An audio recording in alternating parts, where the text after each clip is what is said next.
Life always has some kind of interesting aspect. Something you never know what's going to happen from one day to the next. And that's what makes it so exciting, right? And I crashed it right in that tree right there as I was flying it back down from the barrier. Oh, there it is. Let me tell you a little story here. I was down this morning setting my mole traps because we have a mole problem. And my dog, Ruger, you know Ruger, he was kind of meandering around. I was keeping a close eye on him. And two dogs from the neighbor's house came running down across the property line. I jumped up and yelled, "No!" One of the dogs stopped, like 10 or 15 feet on their property, but the other one kept barreling under the fence. It's just a railing, barreling under it and right at my dog Ruger. Ruger doesn't hear that well because he's old and he's got a bad leg, and so he's limping off in some direction, you know, just sniffing the ground. He doesn't know that this other dog is coming up behind him. So I pull out my pistol, boom, shoot it into the ground to scare the dog. My dog runs off scared. Both those dogs runs off scared. Some woman in the house next door yells and screams, "Oh!" And the dogs went in the house. So that was about 45 minutes ago. And I still have some cleanup to do. So what I'm doing now, I got the mole trap set. My wife drove off in the golf cart, and I have all this mess to clean up.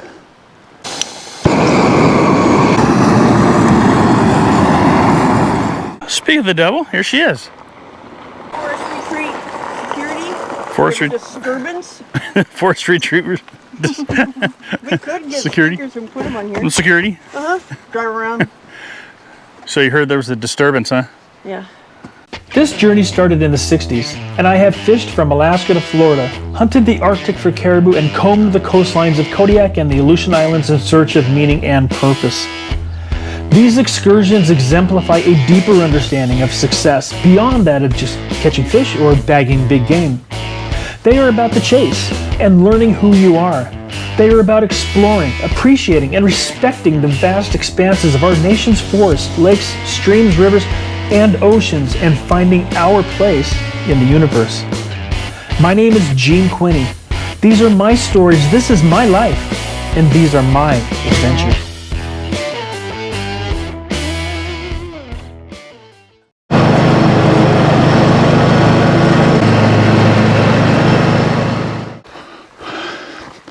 Well, that video was taken a couple of weeks ago, and I never did get out there to fish. Sometimes it's just the work piles up and I don't get a chance to get out there. So anyway, that was a couple of weeks ago. Now I'm back down and came down for a couple of days. Was hoping to get out there and do a little fly fishing, but it rained like crazy yesterday, so in between rain squalls I did a little work. Actually, my wife and I did a bunch of work. I trimmed our hedge, my wife mowed, and look what I discovered. A rotten tree. This tree is swollen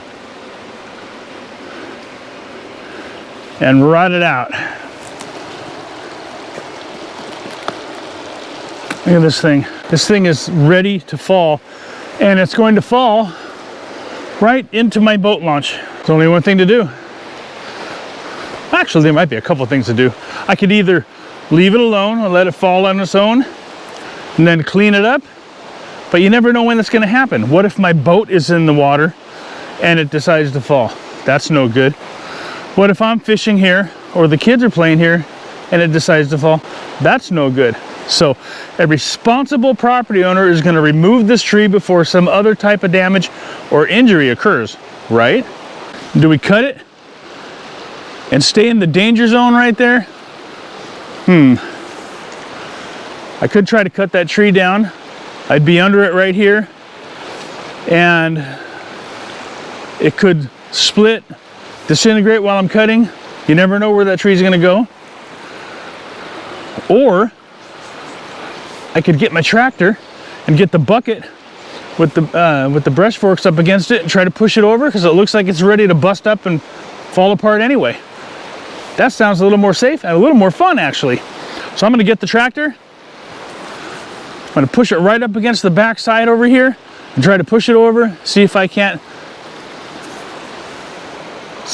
convince that thing to go ahead and fall on its own.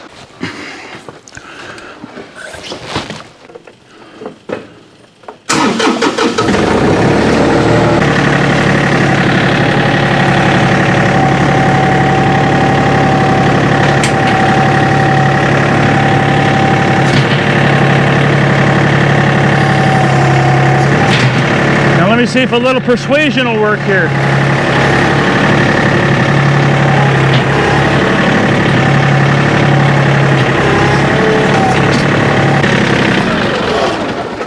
Okay, well, obviously, that is not going to work.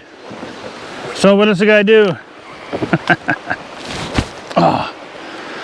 Well,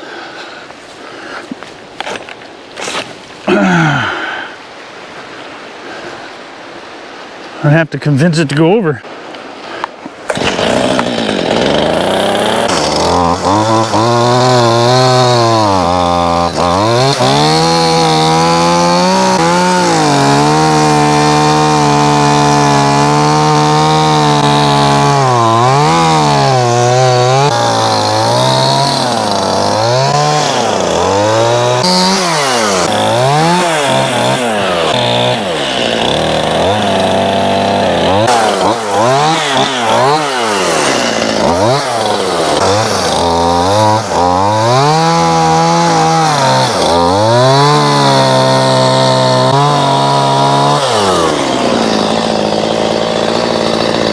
She's going.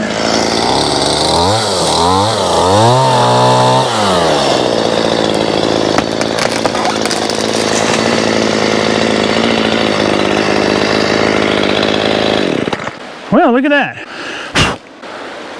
Well, now I got a mess. Now my boat launch is opened up and safe. Now I got to get this thing out of here.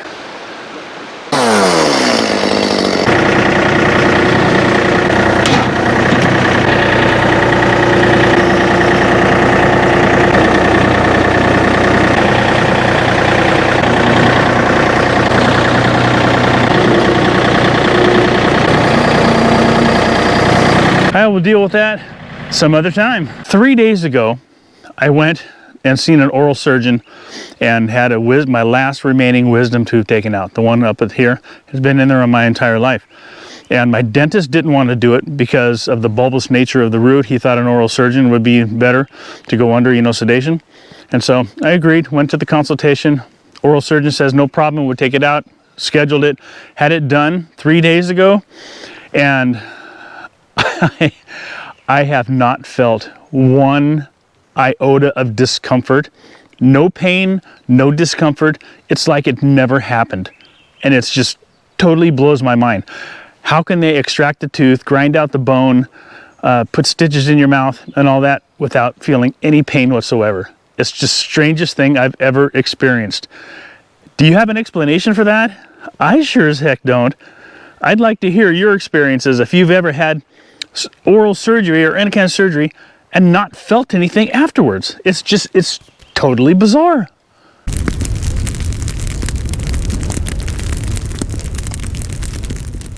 My wife just came and got me while I was on the tractor doing some work and she said, honey, I found your drone. If you're unfamiliar with what I'm talking about, I bought a drone a few months ago so I could incorporate that into the videos, and I crashed it right in that tree right there as I was flying it back down from the barrier, and I lost connection for some reason and it hit the branch there and crashed right into the water. Well, the river at that time, that was a good 3 months ago, it was running over 5,000 cubic feet per second. It was going over top of my launch there, and I thought it was gone. I looked for it, I couldn't find it, but lo and behold, it's right there. I don't know what I'm gonna do with it. I'm sure it's absolutely destroyed and, junk now. And you can hear everybody having fun in the river. Ha! It just burped air bubbles. Oh, there it is. Oh no. Oh gosh. That right there, my friends, is a DJI Mini 5 Pro. Sad, but I got it. Before I do a little fishing, we're gonna do some target practice. We modified the shooting range. Just built this archway here out of some lumber, you know, that I had laying around. And then we've got our plates down here, cans hanging here, and then just a couple of rounds here and here. So what do you got here, honey? It's a 22. 22. She calls this the Spencer rifle. Spencer rifle. Even though it's not. This thing is a Savage Arms 22 caliber, model 25, 22 long rifle.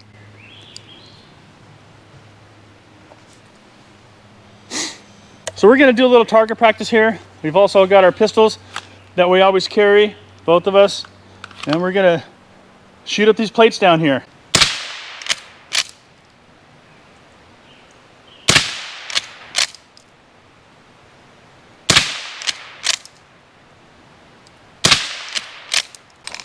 Quick shot, livestock paint.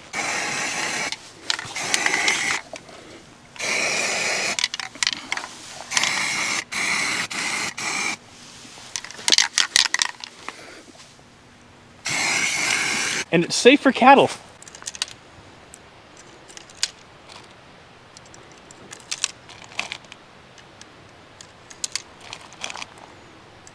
I think it holds 15, 16, 17 rounds, something like that. I think that's 15.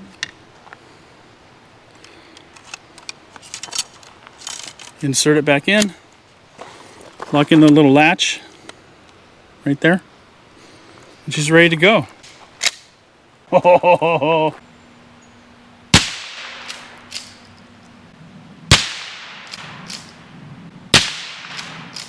carnage!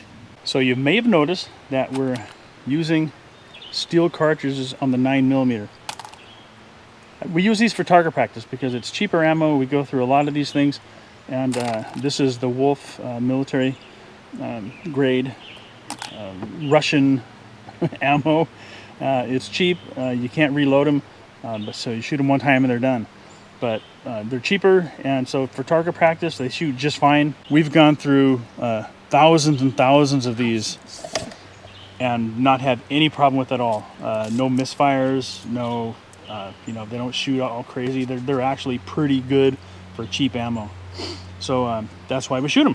Anyway, let's go through what we're shooting here as our carry pistols. Mine is an LC9S Ruger 9mm, holds 7 rounds in one in the chamber, so 8 all total. Kim's is the same, LC9S. But these are good pistols. They're inexpensive.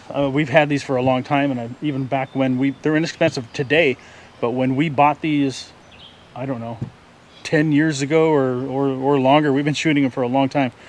They were only a couple $100, you know, $2.99 or something like that. So I figured, you know, it's a cheap, inexpensive, well-functioning pistol. We've shot thousands of rounds through these things, and I can count the number of misfires or jams, you know, on, you know, maybe 2 fingers. And that's how, you know, reliable they are. They're lightweight, they're cheap, they're inexpensive. And if you ever have to use your pistol in self-defense, you don't want the cops confiscating, you know, an $1,100 or $1,500 1911, you know, because it could take you years to get that back. Yeah. That's why we carry these cheap, inexpensive pistols. So if I ever have to defend myself, defend my family, my property, or my wife, the cops can basically have this gun if they need to keep it for however long it takes to get it back. It's not going to be hurting my wallet. And sometimes you may not ever get your pistol back from the cops if you ever have to use it. So anyway, that's just the reasoning why we use these inexpensive, well-functioning, reliable, cheap pistols for our personal carry. It's a Ruger. It's a good pistol. It's a Ruger. They're Rugers. And our dog, he's just as reliable. He's a Ruger. That's right. These are a little bit louder than the 22, so I'm going to put some ear protection in for these.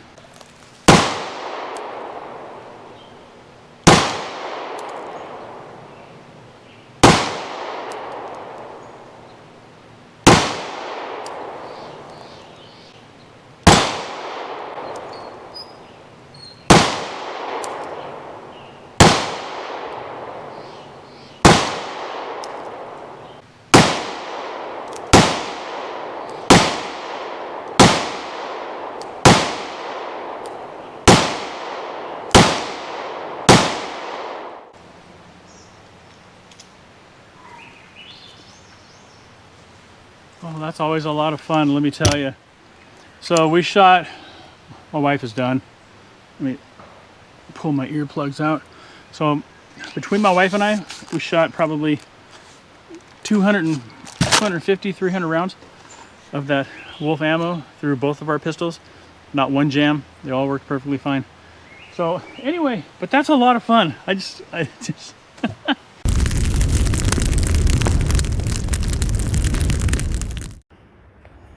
Yeah, remember, do not put your finger on the trigger until you're ready to shoot.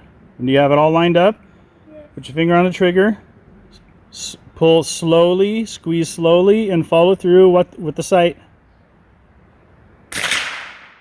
You got it. I got it. Yeah, nice shot. Are you ready? Yeah. Squeeze slowly. Get her? Aim for the other target. Okay. More. And voila. And then close it. All right, when you have it aimed, finger on the trigger, slowly squeeze. I got it. Good. Again. Come on. Yeah. Oh, good, you did it. Okay, good. I'm gonna aim for the can. Okay, go ahead. Dang, I missed. They Here, got harder. I'll do it.